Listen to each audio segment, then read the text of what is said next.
তো গাইস, কেমন আছো তোমরা প্রত্যেকে? আমি তোমাদের জিৎ আর চলে এলাম একটা নতুন আবারও ফ্রেশ ব্লগ নিয়ে।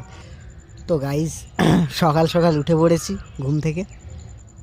এবার একটু যাওয়ার প্ল্যান হচ্ছে কালসা বাবার পাহাড়। ঠিক আছে, একটা পাহাড়ে যাচ্ছি ঘুরতে, তো সেটার জন্যই প্ল্যানিংটা চলছে। তো এবার চলে এলাম একদম পাহাড়ের ঠিক সামনে বন্ধুরা। দেখে একটা মস্ত বড় গেট, তো নমস্কারটা করে সঙ্গে সঙ্গে উঠেও পড়লাম।